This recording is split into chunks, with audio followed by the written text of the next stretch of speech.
ടെൻറ്റിനകത്തെ അവസ്ഥ ഇതാണ്. പുറത്തേക്ക് നോക്കുമ്പോഴാണ് ഏറ്റവും വലിയ രസം. കോടാന്ന് പറഞ്ഞാൽ ഒരു രക്ഷയില്ലാത്ത കോടയാണ്. തൊട്ടടുത്തേക്ക് നാളെ പോലും കാണാൻ പറ്റില്ലാത്ത അവസ്ഥ. അതുപോലെ കോട കയറി മലനിരയിൽ മൊത്തം. ഇതേ കോടയിൽ നമ്മുടെ അജേഷേട്ടൻ്റെ ടെൻറ്റ് അവിടെയാണ്.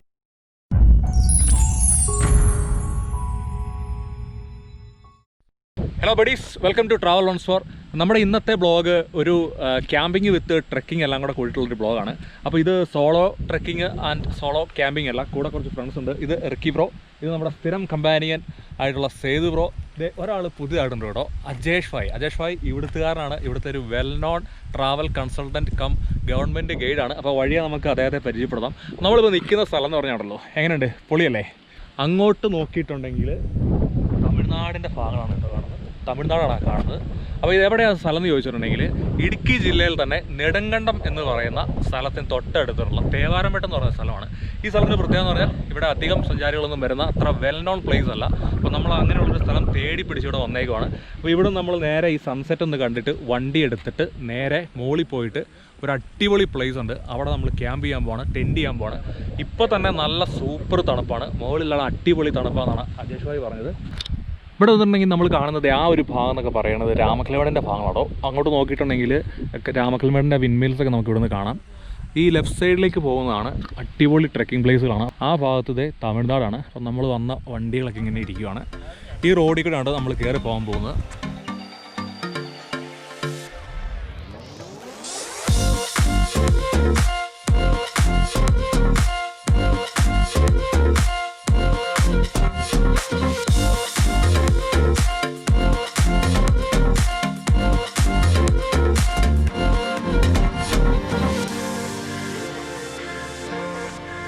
നമ്മൾ നമ്മുടെ ബൈക്കൊക്കെ പാർക്ക് ചെയ്തിട്ട് ട്രെക്കിങ് ചെയ്യാൻ വേണ്ടിയിട്ടുള്ള സ്ഥലത്തേക്ക് ഇങ്ങനെ കയറുവാണ്. ചെറിയൊരു ഓഫ് റോഡാണ്, പക്ഷേ വണ്ടി അവിടെ ടെൻറ്റൊക്കെ കയ്യിലുള്ളതുകൊണ്ട് വണ്ടി കയറ്റണ്ടെന്ന് വെച്ചു. അപ്പോൾ നമ്മൾ പോകുന്ന എങ്ങനെയാണെന്ന് നോക്കി, ഇത് കേട്ടോ, കയാക്കൊക്കെ ആയിട്ടാണോ പോകുന്നത് കേട്ടോ. എന്തിനാണെന്നറിയാൻ പാടില്ല. മുകളിലൊരു ചെറിയ ചെക്ക് ഡാം ഉണ്ടെന്ന് പറഞ്ഞു. അപ്പോൾ ആ ചെക്ക് ഡാമിൽ പോയിട്ട് ഈ ഒരു കയാക്കൊക്കെ ആയിട്ട് അവിടെ കുറച്ച് തുഴച്ചിലൊക്കെ ചെയ്യാൻ ഓർത്താണ് പോകുന്നത്. സേതുവൊക്കെ പോകുന്ന പോക്കുണ്ടെങ്കിൽ തോന്നും സ്ഥിരം കയാക്കിങ് ചെയ്തുകൊണ്ടിരുന്നതാണ്. ഇതെന്തിനാന്ന് വല്ല ഐഡിയ ഉണ്ടോ? ചുമ്മാ ചുമന്നുകൊണ്ട് പോവാണ്. മോളിൽ ചെല്ലുമ്പോൾ അറിയാം എന്ത് ആവശ്യത്തിനായിരിക്കും എന്നുള്ളത്. അപ്പോൾ നമ്മളിത് ഈ വഴി ഇങ്ങനെ കയറി പോയിട്ട് അവിടെ പോയിട്ട് ടെൻറ്റ് സെറ്റ് ചെയ്ത് ക്യാമ്പിങ്ങിനുള്ള എല്ലാ പരിപാടിയും അവിടെ ഇങ്ങനെ ചെയ്യും. കയാക്ക് ഇറക്കാൻ പറ്റുന്ന വെള്ളമൊക്കെ ഉണ്ടെങ്കിൽ കയാക്കിങ് ഉണ്ടാകും നമ്മുടെ ഈ വീഡിയോയിൽ. അപ്പോൾ ആ ഭാഗത്ത് പടിഞ്ഞാറ് സൂര്യൻ അസ്തമിക്കുകയാണ്. ഇവിടുത്തെ ഒരു പ്രത്യേകത വെച്ചിട്ടുണ്ടെങ്കിൽ പെട്ടെന്ന് പോവും. നിമിഷ സമയം കൊണ്ട് നമ്മൾ കണ്ണടച്ച് തുറക്കുമ്പോഴത്തേക്കും ഇരുട്ടാവും. അപ്പോൾ അതിനു മുമ്പ് നേരെ പോയിട്ട് നമുക്ക് ടെൻറ്റ് സെറ്റ് ചെയ്യണം.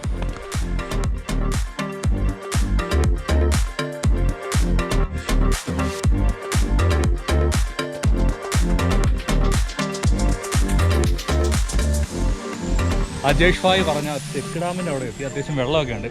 അപ്പോൾ കയാക്ക് ഇവിടെ കൊണ്ടുപോകുന്നത് എന്തായാലും നന്നായി കേട്ടോ. ഇത് ഈ സൈഡിലേക്കൊക്കെ നോക്കിയിട്ടുണ്ടെങ്കിൽ നല്ല രീതിയിലുള്ള വനമാണ് കാണുന്നത്. ഇതുണ്ടോ, കള്ളിമുൾച്ചെടിയാണ് നിൽക്കുന്നത് കേട്ടോ. കള്ളിമുൾച്ചെടിയുടെ വലിപ്പം നോക്കി, ഭയങ്കര വലിപ്പമാണ്. ഇതൊക്കെ വർഷങ്ങളായിട്ടുള്ള സംഭവമാണ്. അപ്പോൾ നമ്മൾ ഇവിടെ നമ്മുടെ കയാക്ക് സെറ്റ് ചെയ്തിട്ട് മുകളിലേക്ക് ട്രെക്ക് ചെയ്ത് കയറാൻ പോവാണ്. മുകളിലാണ് നമ്മൾ ടെൻറ്റ് ചെയ്യാൻ വേണ്ടി പോകുന്നത്, മീൻസ് ക്യാമ്പിങ്. അപ്പോൾ ചെറിയൊരു ക്യാമ്പ് ഫയറും കാര്യങ്ങളൊക്കെ അവിടെ നമുക്കിന്ന് സെറ്റ് ആക്കണം. റൈറ്റ് സൈഡിൽ വലിയൊരു മല, അതിൻ്റെ ചോട്ടിലതേ സൂര്യൻ പതുക്കെ അസ്തമിച്ച് തീഴുന്നു. ഇവിടെ നമ്മുടെ ചെക്ക് ഡാം, കയാക്ക് അവിടെ കൊണ്ടുപോയി വെച്ചു. അങ്ങോട്ട് ആ ഭാഗത്തേക്ക് കാടാണ്. ഈ ഒരു മുകൾ ഭാഗത്തേക്ക് എന്ന് പറഞ്ഞാൽ നല്ല ഡീപ്പ് ഫോറസ്റ്റാണ്. അപ്പോൾ ഏതാണ്ട് ആ ഒരു ഭാഗത്തേക്കാണ് നമ്മളിപ്പോൾ കയറി പോകാൻ വേണ്ടി പോകുന്നത്.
നമ്മൾ ടെൻറ്റ് ചെയ്യാൻ വേണ്ടി ഉദ്ദേശിച്ചേക്കുന്ന സ്ഥലം എന്ന് പറഞ്ഞാൽ ഇതാണ് കേട്ടോ. ഇപ്പോൾ റിക്കീവറോ അവിടെ ഇരിക്കുന്ന സ്ഥലം, അവിടെയാണ് നമ്മൾ ടെൻറ്റ് ചെയ്യുന്നത്. നല്ല പൊളപ്പം കാറ്റാണ്, ഒരു രക്ഷയില്ലാത്ത കാറ്റാണ്. ടെൻറ്റ് അവിടെ അജേഷ് ബ്രോ ടെൻറ്റ് സെറ്റ് ചെയ്തുകൊണ്ടിരിക്കുകയാണ്. ടെൻറ്റ് ഒരു സൈഡ് പിടിക്കുമ്പോൾ അപ്പുറ സൈഡ് തെറിച്ചു, കാറ്റ് കാരണം. അത്മാതിരി കാറ്റാണ് ഇവിടെ. അപ്പോൾ ഇതൊരു ചെറിയൊരു പുൽമേടാണ്. അപ്പോൾ ഈ പുൽമേടിൻ്റെ അങ്ങേ വശത്തേക്ക് നോക്കിയിട്ടുണ്ടെങ്കിൽ കുറച്ചുകൂടെ ടോപ്പിൽ സ്ഥലമുണ്ട്. പക്ഷെ നമ്മൾ അവിടം വരെ ട്രെക്ക് ചെയ്ത് ചെന്നിട്ട് അവിടെ ടെൻറ്റ് ചെയ്യാമെന്നായിരുന്നു വിചാരിച്ചത്. പക്ഷെ അവിടം വരെ നമ്മൾ ട്രെക്ക് ചെയ്ത് ചെന്നിട്ടുണ്ടെങ്കിൽ സീനാണ്, ലൈറ്റ് കംപ്ലീറ്റ്ലി പോകും. അതുകൊണ്ട് നമ്മൾ ഇവിടെ ടെൻറ്റ് ചെയ്യണം. അടിപൊളി സ്ഥലമാണ് കേട്ടോ, നല്ല രസമാണ് കാണാൻ വേണ്ടിയിട്ട്. ആ സൈഡിലേക്കൊക്കെ നോക്കിയിട്ടുണ്ടെങ്കിൽ ഭയങ്കര വലിപ്പമുള്ള മലനിരകൾ, ഇപ്പുറമൊക്കെ മലനിരകൾ തന്നെയാണ്. അവിടെ ദേ സൺസെറ്റ്, സൂര്യൻ്റെ അസ്തമിച്ച് വരികയാണ്. നമ്മൾ ഈ ഒരു ഭാഗത്തേക്കാണ് രാവിലെ ട്രെക്ക് ചെയ്യാൻ വേണ്ടി പോകുന്നത്. അപ്പോൾ ഇവിടെ ഇനിയിപ്പോൾ ഒന്ന് ഇമ്മീഡിയറ്റ്ലി ലൈറ്റ് പോകുന്നതിന് മുമ്പ് ടെൻറ്റൊക്കെ ഒന്ന് സെറ്റാക്കിയിട്ട് കുറച്ച് വിറകൊക്കെ സംഘടിപ്പിച്ച് ക്യാമ്പ് ഫയറുള്ള പരിപാടിയും കൂടെ ഒന്ന് സെറ്റ് ചെയ്ത് നോക്കണം. ഇവിടെ ടെൻറ്റ് ചെയ്യാന്ന് പറഞ്ഞാൽ ഭയങ്കര കോമഡിയാണ് കേട്ടോ. അത് ഒരു ടെൻറ്റ് നമ്മൾ സെറ്റ് ചെയ്തിട്ടുണ്ട്, അത് ഏതാണ്ട് ഒരു 10-15 മിനിറ്റ് എടുത്തത് ചെയ്യാൻ വേണ്ടിയിട്ട്. ഈ കാറ്റ് പിടിക്കുന്നതുകൊണ്ട് ഭയങ്കര ബുദ്ധിമുട്ടാണ് ടെൻറ്റ് ചെയ്യാൻ വേണ്ടിയിട്ട്.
നമ്മളിവിടെ 2 ടെന്റാണ് സെറ്റ് ചെയ്തേക്കുന്നത്. ഒരു പുൽമേടാണ്, നല്ല രീതിയിലുള്ള കാറ്റുണ്ട്. അപ്പോൾ ഞങ്ങൾ ടെന്റ് അടച്ചിട്ട് ടെന്റിനകത്തിരുന്നിട്ടുള്ള കുക്കിംഗ് ആണ്. കുക്കിംഗ് എന്ന് പറഞ്ഞാൽ വലിയ സംഭവമൊന്നുമില്ല. മാഗിയുണ്ട്, എന്നത്തെ പോലെ തന്നെ മുട്ടയുണ്ട് കയ്യിൽ. അപ്പോൾ മുട്ടയൊക്കെ പൊട്ടിച്ച് ഒന്ന് ചിക്കിയെടുത്ത് മാഗിയും കൂടെ റെഡിയാക്കിയിട്ട് ഫുഡ് കഴിക്കാനുള്ള പരിപാടിയാണ്. അപ്പുറം നമ്മൾ ചെറിയൊരു ക്യാമ്പ് ഫയർ സെറ്റ് ചെയ്തിട്ടുണ്ട്. അപ്പോൾ ഇവിടെ നിന്ന് ഫുഡ് ഉണ്ടാക്കിയതിന് ശേഷം അതിന്റെ ചോട്ടിൽ പോയിരുന്നിട്ട് കഴിക്കണം അല്ലേ? യെസ്, അല്ലെ പിന്നെ ചൂട് കിട്ടും. അപ്പോൾ അജേഷ് ബ്രോ അടിപൊളിയായിട്ട് ക്യാമ്പ് ഫയർ ഒക്കെ സെറ്റ് ചെയ്ത് നമുക്ക് പഠിപ്പിച്ചു തന്നു കേട്ടോ. കാരണം ക്യാമ്പ് ഫയർ ഒക്കെ സെറ്റ് ചെയ്യുന്നതിന് ഒരു രീതിയുണ്ട് കാറ്റത്ത്. അതൊരു സർവൈവിംഗിൽ പെട്ടൊരു സംഭവമാണ്. കാറ്റിൽ എങ്ങനെ നല്ല രീതിയിൽ ക്യാമ്പ് ഫയർ ഉണ്ടാകാം, അതൊക്കെ നമ്മൾ ടെന്റ് ഇടാൻ തന്നെ ഭയങ്കര പാടായിരുന്നു. കാരണം ഈ ഇതുണ്ടല്ലോ, ഇതിപ്പോ നല്ല കാറ്റാ, നമ്മളിത് ഇവിടെ തള്ളു നിർത്തിയേക്കുക, കാറ്റ് നമ്മളിങ്ങനെ കൊണ്ടുപോകും, അത്രയ്ക്കും കാറ്റടിക്കുന്ന സ്ഥലമാണിത്. അപ്പൊ ഇവിടെ ടെന്റിങ്ങിന്റെ സമയത്ത് എന്ന് പറഞ്ഞാൽ നമ്മൾ ശരിക്കും ടെന്റ് വലിച്ചു കെട്ടി സെറ്റായിട്ട് നിർത്തണം. അതേപോലെ ക്യാമ്പ് ഫയർ എന്നൊക്കെ പറഞ്ഞാൽ നല്ല ഒരു എക്സ്പീരിയൻസ് ആയിട്ടുള്ള ഒരാളില്ലെങ്കിൽ നമുക്ക് ചെയ്യാൻ പറഞ്ഞാൽ പോസിബിൾ അല്ല. അപ്പൊ ആ കാര്യത്തിൽ അജേഷ് ഭായി വന്നുകൊണ്ട് നമുക്ക് ആ ഒരു കാര്യത്തിൽ ഭാഗ്യം വരാം. അപ്പോൾ അതേ ഫുഡ് ഞങ്ങൾ ഉണ്ടാക്കിക്കൊണ്ടിരിക്കുകയാണ്. മാഗി പതുക്കെ നൈസായിട്ട് പൊട്ടിച്ചിടുന്നു. ഇതൊന്നും ഒരിക്കലും ഒരു വലിയൊരു കുക്കിംഗ് എന്നോ ഒരു ക്യാമ്പിംഗ് സെറ്റപ്പോ ഒന്നും പറയാനില്ല. ജസ്റ്റ് ഒരു ചെറിയൊരു സെറ്റപ്പ് അതേ പറയാൻ പറ്റുള്ളൂ അല്ലേ? അതെ അതെ, നമുക്ക് സർവൈവ് ചെയ്യാന്നുള്ളതാണ്. നമ്മുടെ പ്രകൃതി ആസ്വദിക്കാൻ വന്നവർ ചിക്കൻ ബിരിയാണി കഴിക്കണമെന്ന് പറയുന്നത് മോശമല്ല. അതെ അതെ, അടി പിടിക്കണ്ടല്ലേ. നമ്മുടെ കുക്കിംഗ് അതെ തകൃതിയായിട്ട് നടക്കുകയാണ് കേട്ടോ. എന്താ സംഭവം എന്ന് വെച്ചിട്ടുണ്ടെങ്കിൽ ഇത് കണ്ടിട്ടൊന്നും മനസ്സിലാകുന്നുണ്ടാവില്ല. മുകളിൽ മാഗിയാണ് കിടക്കുന്നത്, പിന്നെ സാധാ വെള്ളം, അത് കൂടാതെ 3 മുട്ട പൊട്ടിച്ച് അകത്തേക്ക് ഒഴിച്ചിട്ടുണ്ട്. മുട്ട പൊരിക്കാനുള്ള സാധനമൊക്കെ നമ്മുടെ കയ്യിലുണ്ട്. പക്ഷേ ഏറ്റവും വലിയ രസം എന്താണെന്ന് വെച്ചിട്ടുണ്ടെങ്കിൽ എണ്ണ എടുക്കാൻ മറന്നുപോയി. അതുകൊണ്ട് മുട്ട പൊരിക്കൽ ഒന്നും നടക്കത്തില്ല. അപ്പോൾ നമ്മൾ മുട്ട എല്ലാം കൂടി ഇതിനകത്തോട്ട് ഒരു മൊത്തത്തിൽ മിക്സ് ചെയ്തിട്ടുള്ളൊരു ഫുഡാണ് ഇപ്പോൾ ഉണ്ടായിക്കൊണ്ടിരിക്കുന്നത്. ഇതിന് എന്താ പേരെന്ന് പറയാം, എന്ത് പേര് പറയാം? മാഗി വിത്ത് മുട്ട അല്ലെ? മമ്മൂഗി.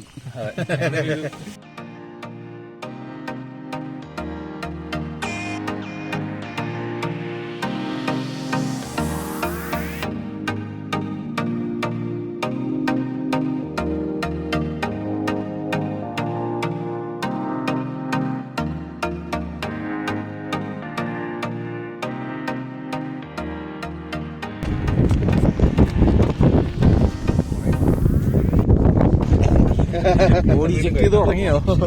നല്ല ചൂടായിരുന്ന മാഗിയ ഇവിടെ വന്നിട്ട് 2ാമത്തെ മിനിറ്റ് ആയപ്പോഴത്തേക്കും ഐസ്ക്രീം പോലെ പക്ക ഐസ് മാഗി അകത്തേക്ക് വെക്കുമ്പോ നല്ല തണുപ്പാ.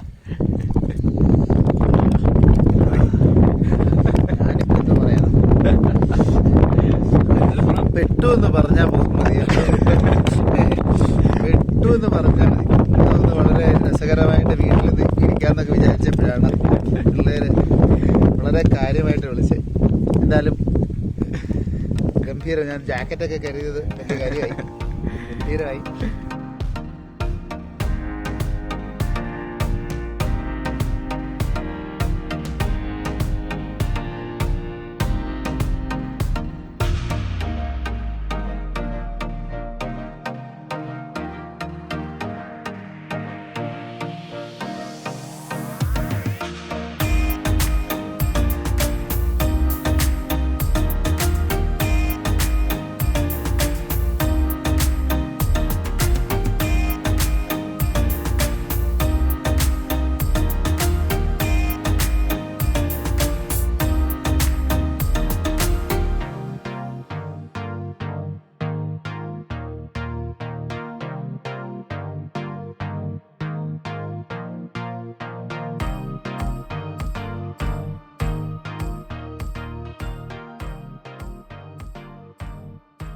ഫുഡൊക്കെ കഴിച്ച് വയറൊക്കെ നിറഞ്ഞു.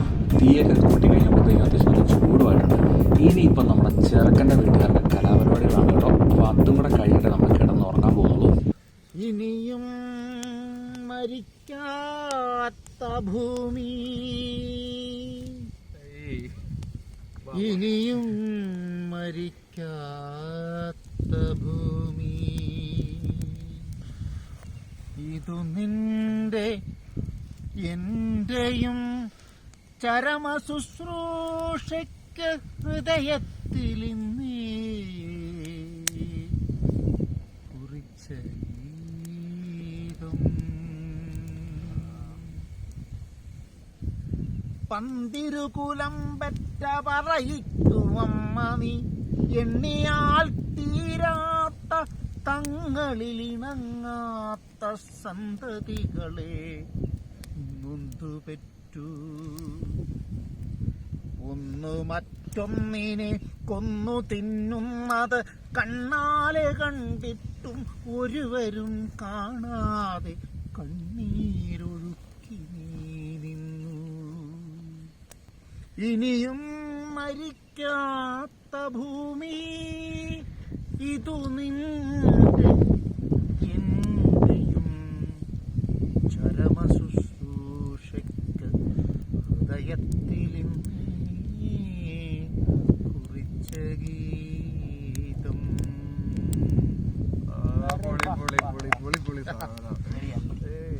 ഇടുക്കി നെടുങ്കണ്ടം മലനിരകളിലുള്ള നമ്മുടെ ട്രെക്കിംഗ് ആൻഡ് ക്യാമ്പിങ്ങിൻ്റെ കുറേ എപ്പിസോഡ്സ് ഇനി വരാൻ വേണ്ടിയുണ്ട്.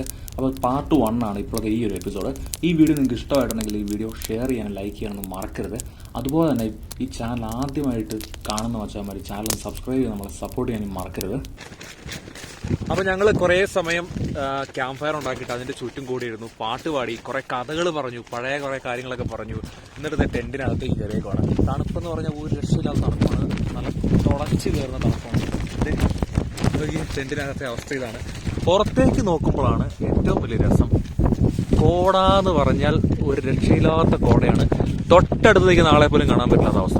അതുപോലെ കോട കയറി മലനിരയിൽ മൊത്തം.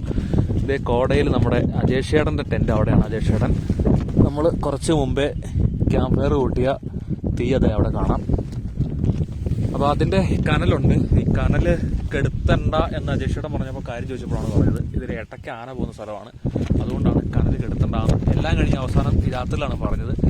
അപ്പോൾ നമ്മൾ രാത്രിയിൽ ഈ ടെൻറ്റിലേക്ക് കയറി കിടന്നങ്ങ് ഉറങ്ങാൻ പോവാണ്. നാളെ ആന ചവിട്ടി കൊന്നില്ലെങ്കിൽ രാവിലെ എണീറ്റിട്ട് ഒരു ട്രെക്കിങ്. അപ്പോൾ നാളെ രാവിലെ കാണാം.